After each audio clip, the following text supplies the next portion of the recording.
What if I told you that Mercedes has found a legal way to break the standings in Formula One? And no one can stop them right now? Because what McLaren has just done is not a simple complaint. It is a direct accusation that can change the championship.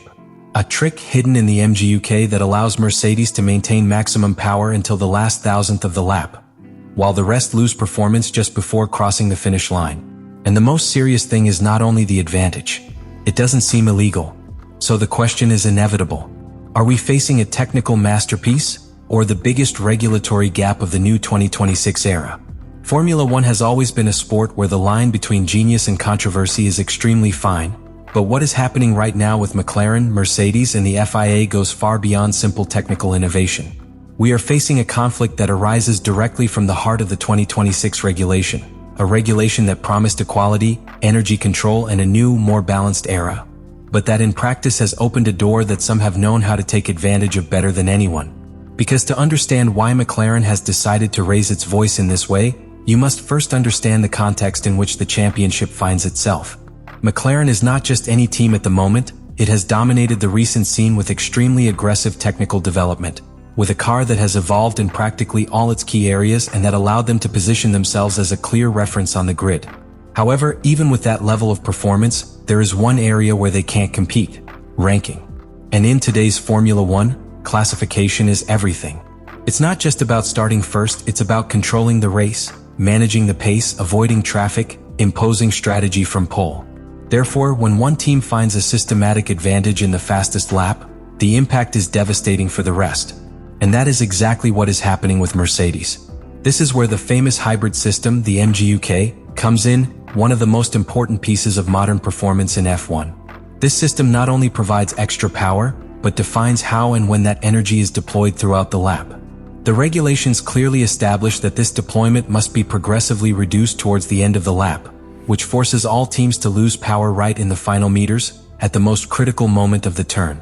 But Mercedes has found a way to avoid precisely that weak point. And he hasn't done it by breaking the rules, but by interpreting them in a way that no one else has exploited until now. Using an emergency clause within the regulations, they have managed to maintain maximum energy deployment practically until the finish line, eliminating that progressive loss that affects everyone else. This completely changes the game. Because while other drivers reach the end of the lap with less power, Mercedes continues to push as hard as possible right where the final time is decided. It is an advantage invisible to the naked eye, but brutal in terms of the stopwatch. An advantage that does not depend on the driver, nor the circuit, nor even the setup, but on how they manage the energy in the last meters. And this is where McLaren understands that the problem is not only technical, but structural. Because we're not talking about an improvement that they can quickly copy, like a spoiler or an aerodynamic setup. We are talking about an extremely specific use of the hybrid system, linked to software, electronic control, and reading of the regulations. Something that requires time, validation, and, above all, the certainty that the FIA will allow it. That is why the reaction has been so overwhelming. McLaren has not waited to fall behind in the championship. It has not waited for the difference to be unbridgeable. It has decided to directly attack the origin of the problem, the legality of this system.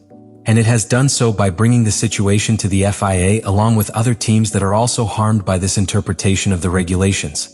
But what makes all this a real conflict is that Mercedes is not doing anything illegal in the strict sense. There is no rule that explicitly prohibits this use.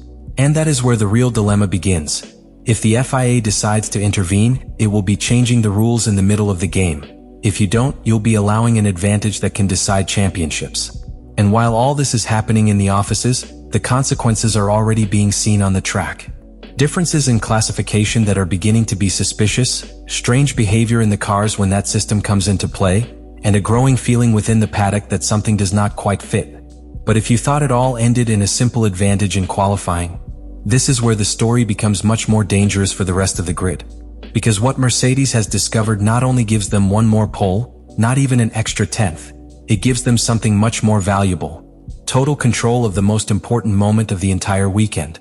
And that changes absolutely everything. Because in modern Formula One, starting first is not just a position, it is a brutal strategic tool. It means clean air, it means managing low-pressure tires, it means setting the pace from the first lap. And if a team manages to turn the classification into a territory where it is practically untouchable, then it is conditioning Sunday's result before the race even begins. That's exactly what McLaren has detected. And that is why his reaction is not casual or exaggerated. It is a direct response to a real threat. Because when you analyze this trick of the MGUK in depth, you realize that it is not simply a specific advantage, it is a structural advantage.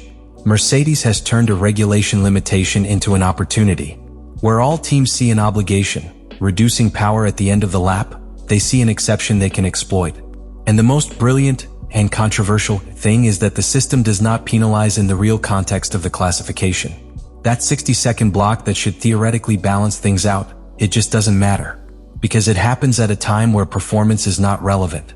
This creates an inequality that cannot be compensated for by piloting or strategy. You can have the best car in race pace, you can have better tire degradation, you can even be faster in specific sectors. But if you systematically lose in qualifying, you will always be in tow. And this is where tension begins to escalate within the paddock. Because McLaren is not the only one who has seen it.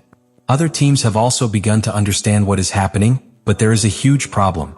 Copying this system is not immediate. It's not something you can introduce with a simple update. It requires understanding exactly how it is being used, how it interacts with the car's electronics, how it is managed from the software, and above all, assuming the risk that the FIA decides to ban it after having invested resources in it. That leaves the grille in an awkward position. Either you protest, or you stay behind. And meanwhile, signs are beginning to appear on the track that reinforce this whole theory. Strange situations where some cars abruptly lose power after completing a fast lap, behaviors that do not fit with a normal deployment of the hybrid system, details that on their own could seem anecdotal, but together they build a fairly clear image of what is happening. This is no longer an isolated suspicion. It's a pattern.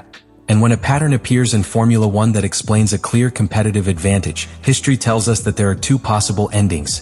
Either everyone copies it, or the FIA intervenes. But this is where the conflict becomes even more complex, because we are in a gray area of the regulations. If the FIA decides to act and limit this use of the MGUK, it will be sending a clear message. The spirit of the regulations is above its literal interpretation. But if you decide not to do so, you will be validating an open door that can be exploited even further, not only by Mercedes, but by any team that manages to replicate it. And that could trigger a completely out-of-control technological escalation in this area. McLaren knows it.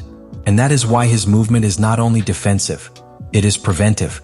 They are trying to close that door before it is too late, before this advantage becomes the new standard and turns the standings into a completely uneven field. But there is something even more disturbing in all this. Because if Mercedes has found this, what else could they have found that we haven't seen yet? And now we reach the point where everything can change. Because what the FIA decides in the coming days will not only resolve this controversy, it can completely redefine the future of Formula One in this new hybrid era. Because here we are no longer just talking about McLaren against Mercedes, we are talking about a precedent. One of those moments where the FIA has to choose between two completely opposite paths, and both have enormous consequences. If you decide to intervene and prohibit this use of the MGUK, you will be nipping in the bud an advantage that, although legal on paper, clearly breaks the competitive balance. He will be protecting the spectacle, ensuring that qualifying once again depends on more traditional factors such as car, driver, and execution. But you will also be sending a dangerous message to engineers, that finding solutions within the regulation does not always guarantee that you can use them, and that, in a sport built precisely on innovation, can generate brutal distrust. But if the FIA decides not to intervene, then the scenario is even more radical. Because at that moment this trick stops being a controversy and becomes the new standard. All teams will have to pursue it, copy it, develop it, and what is Mercedes' advantage today will tomorrow be a total war for control of energy deployment. A war that will not be seen, but that will decide who wins. And this is where McLaren has made its most important move. Because they have not only denounced the situation, they have forced the FIA to take a position. They have put the media spotlight, generated pressure within the paddock, and turned what could have been a silent advantage into a public conflict. That completely changes the dynamic. Because now Mercedes no longer competes only on the track. It competes under suspicion. Every pole, every fastest lap, every difference in qualifying will be analyzed, questioned, and discussed. And in Formula One, when an advantage is no longer invisible, it loses some of its power. But there is something even more important. This doesn't end here. Because even if the FIA acts, even if this system is limited or prohibited, the message has already been sent. the 2026 regulation has cracks. And if there is a crack, the teams are going to look for it, they are going to exploit it, and they are going to take it to the limit, exactly as Mercedes has done. So the real question is no longer whether this trick is legal or not. The real question is, how many more exist that have not yet come to light? Because if the history of Formula One has taught us anything, it is that when an advantage like this appears, it is never the only one. And in the end, it all comes down to one thing. Formula One has never been just about speed, it has been about interpretation. Interpretation of the regulations, the limits, how far you can go without crossing the line. What Mercedes has done is not break the rules. It is to understand them better than anyone. They have found a void, a perfectly hidden crack within the hybrid system, and they have turned it into an advantage that today makes them practically untouchable in the classification. But what's really important is not the trick itself, is the reaction it has provoked. McLaren has decided not to fall behind, not to wait for this advantage to define the championship. It has taken the problem directly to the center of power, forcing the FIA to make a decision that could mark a before and after in this new era of Formula One. Let me know in the comments what you think about all this.